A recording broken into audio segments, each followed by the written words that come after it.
I'm going to start recording some of the sneaky and scammy things people do to get access to properties for investment. I had mentioned in a past podcast that real estate is an excellent way to increase your net worth and wealth. And being aware of these methods can help you from being on the short end of the stick should something change in your community. I'm Justin Hitt with Sustainable Wealth Secrets. As a bird dog property investor back in the 90s and early 2000, I used to go out looking for the worst properties in the best neighborhood. Now, here's something important for you is you don't ever want to have the worst property in the best neighborhood because there is a surefire way in order to put pressure on an owner without anything unethical, put pressure on the owner in order for them to sell quickly. And here's what it was. I go through a neighborhood looking for specific factors. I have a whole program on how to increase property values. The things you do to increase property values, if they're missing from a community, the property values will artificially stay low. For example, you're driving around, you're looking at properties. Sometimes I'd walk a neighborhood. Sometimes I'd ride a bike through the neighborhood. Sometimes I'd drive a car. It doesn't matter. You hear a barking dog going like crazy. I write down the house number. I also look around the yard to see if there's overgrown grass. I look around the yard to see if there's inoperable vehicles. I basically go down the checklist of things that shouldn't really be there if you want high property values. I take that list, and then at the end of the day, I write a handwritten letter. Now, I might write a letter 1 week on a postcard. I might write a letter on just a notepad, and it would be what we would call, and what my mentors told me to call it, is the concerned citizen letter. Hey, I'm just writing to let you know that dog out on such and such street, here's the address, is barking all damn day. I don't know what your city people do, but that dog's barking all day long, and it's irritating me, and they haven't mowed their grass. And I send the letter to the animal control. Okay, I drop it in a mailbox that's near the house where they were in question, and I write it again. It's just a concerned citizen letter. Hey, city zoning, is it okay for someone to have an inoperable vehicle that's been up on jacks for 3 weeks now? It's starting to look pretty junky. I don't know what to do next. And then I would basically put an address. Now, I guess this is a little scammy part of it. I'd put an address of a nearby owner in sloppy handwriting. And then what would happen is when zoning replied back in writing, it would go to one of the neighbors of the house who now is informed that a car up on blocks is not a good idea. And then they might even call back and say, hey, I didn't write this letter, but you guys sent me this note. What's going on? I don't got a car on blocks. And then they'll have the conversation about the car down the street. And we would go through and I'd have at least one handwritten letter, which I'd have to stop by a Kinko's or something to photocopy because the handwritten letter was a draft for what was then a typed letter that came from the office. Anytime I ran into homeowners, so for example, I was standing out in front of this property, grass hadn't been mowed, looked like nobody lived in the house. I'm standing there, a neighbor walks up and says, hey, so-and-so, they moved a month ago. What are you doing here? And I'd say, hey, I'm a concerned citizen, or I would say, hey, I'm with the insurance company, or hey, I'm with a real estate agency, and I noticed this house looks abandoned. Has anybody called into the city to find out if it's going to be maintained? So I'm seeding in the mind of the other person that the city can help them with the maintenance, because most of the time they're pissed off that the person left a bunch of junk, or a renter moved out and they never cleaned the property up. And then basically I'd pump the other person for some information. Who owns the property? Are they renting it out? Are they here? Do they have any medical issues? I would then take notes on all this information, still send in a letter, and then bring all that information back to my real estate person.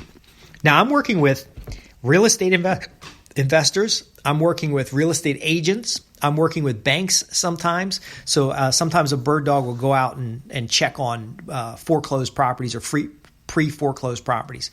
Now, I'm doing this while I'm running my business as a computer consultant, and my business as a computer consultant was doing very well, so I was actually looking at learning the real estate business so that I could buy some real estate with the income from my computer consultancy. So I'm doing this.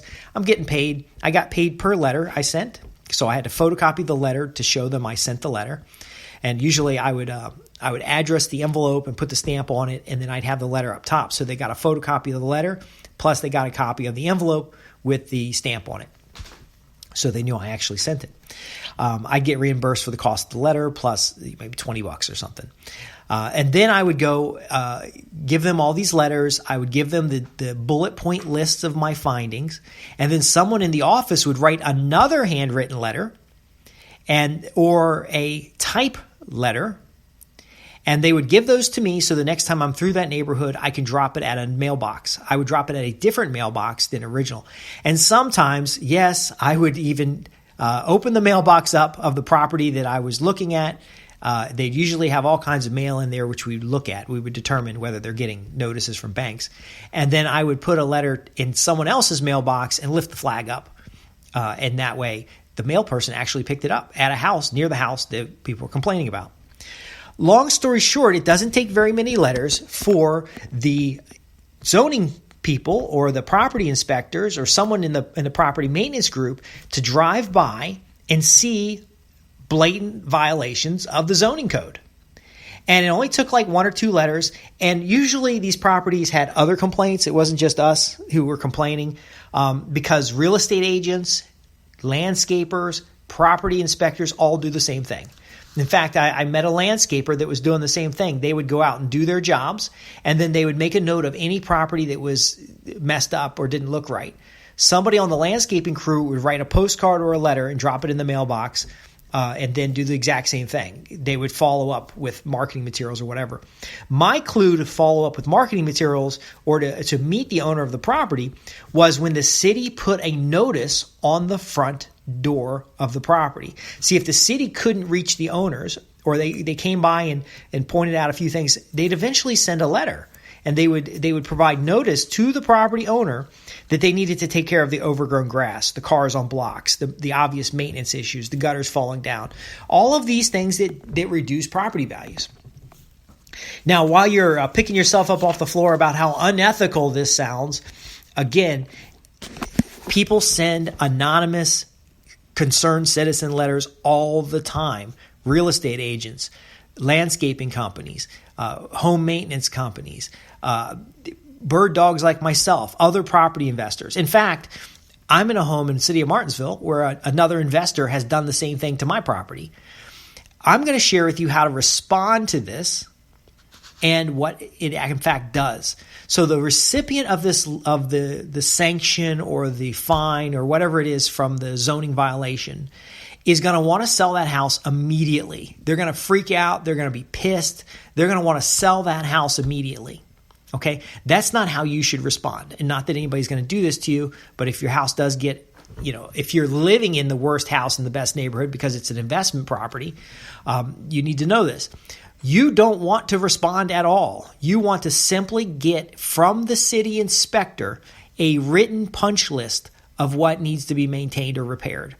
Because what will happen is you'll do all these repairs, you'll get pissed and you'll go hire somebody to do all these repairs and maintenance, and then they'll find something else. Because until your house is an average or better house in the neighborhood, you're still in that worst house in the best neighborhood.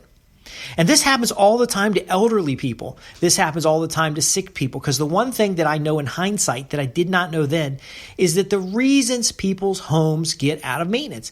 My home has overgrown shrubbery and bushes because I've been doing major repairs to the property, and I actually had some heart problems. So I couldn't physically be outside to do the maintenance.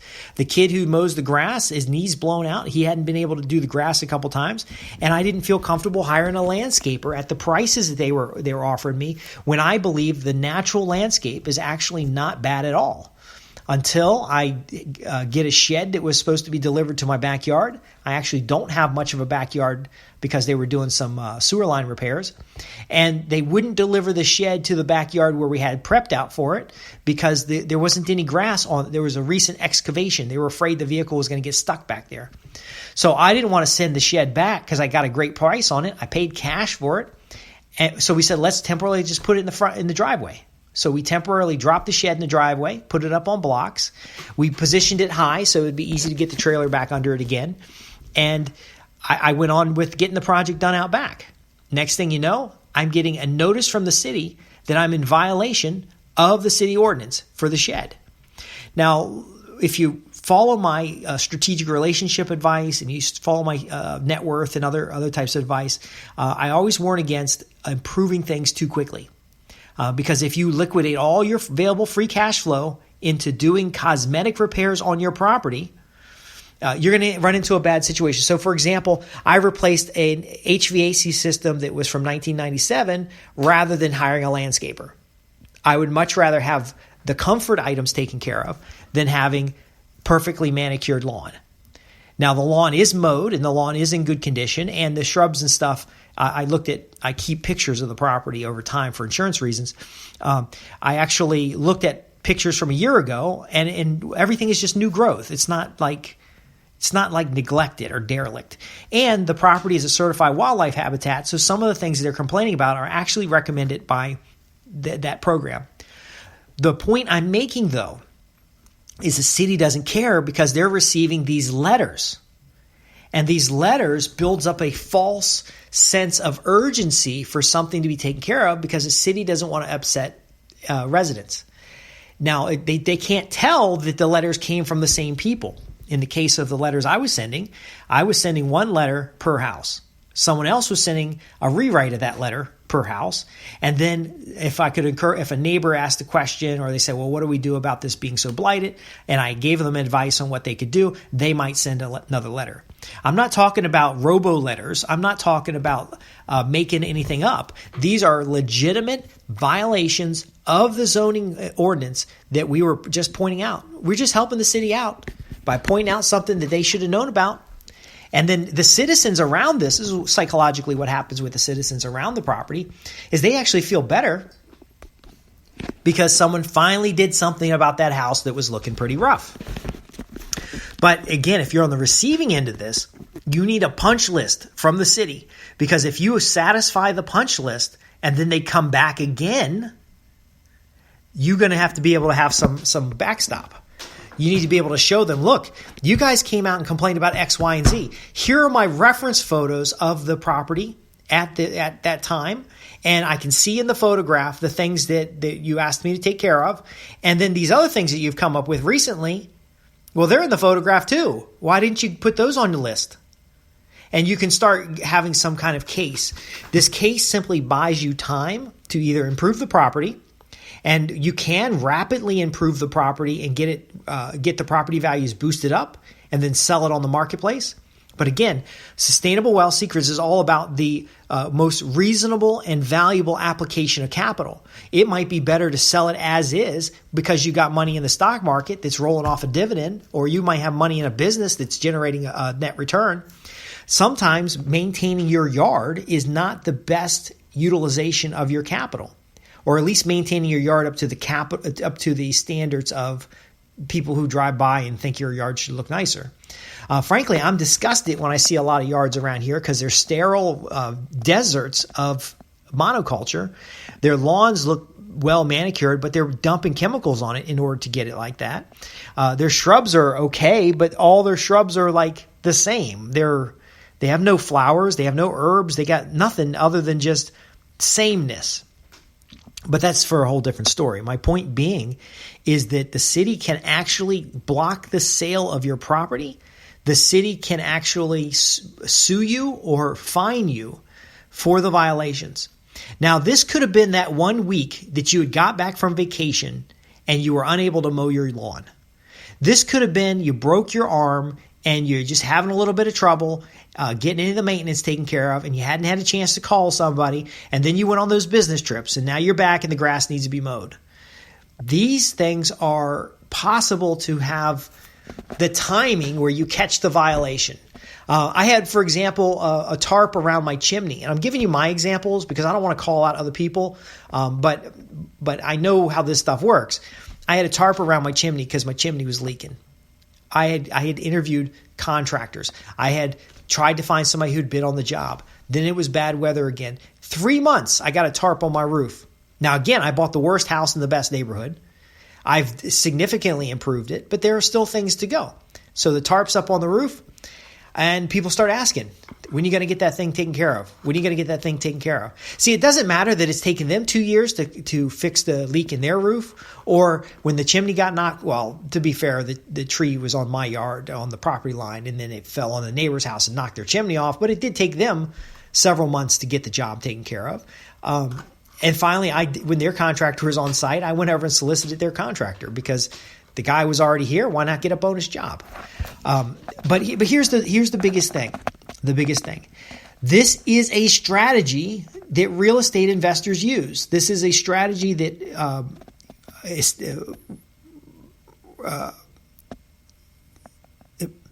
this is a strategy that real estate agents use as well as remodelers and other types of contractors. It's very likely that if your yard isn't up to par, somebody's going to complain. If there's a legitimate complaint when the inspector gets there, they will file that complaint. This will frustrate you and reduce property values by making you more willing to sell the house immediately, or give you a negative impression about the city. And you might just say, well, I don't care. I'm not going to maintain the house anymore. Because a lot of people just let deferred maintenance go and they just get another house, because it's not like there's a shortage of houses anywhere. Especially if you're affluent, you can just go buy another house. It doesn't really matter. But my point to take away is that the better awareness you have of these types of strategies that are out there, the better you can respond. And if you are in a situation of working with property investors, you can be aware that this is a common practice and use it. But the bottom line of this is a bad reaction, an emotional reaction, is going to eat into your cash flow. It's going to eat into your savings. It's going to put your net worth at risk. You don't want to commingle funds. Each house should pay for itself. Your vacation house has a problem. The vacation house should pay for it. Your main house has a problem. Your main house should pay for it. And you also don't want to be persuaded, because the complaints may not even be real. Because there are unethical people who use this method just to make up complaints. And that does happen as well. I refuse to deal with that and be working in that area. And I actually found that not all real estate investors were that way. I'm Justin Hitt with Sustainable Wealth Secrets. If you have questions about this or anything else we cover here in the program, this particular program has been about Shady and I don't know, it's not really shady. People actually do this all the time, but different ways to decrease or depress property value so you can get a property at a better price, and how to respond to it. If you have questions about this or anything else, visit us at www.sustainablewealthsecrets.com. I'm here to help affluent homeowners and entrepreneurs build their net worth quickly. Thanks for listening.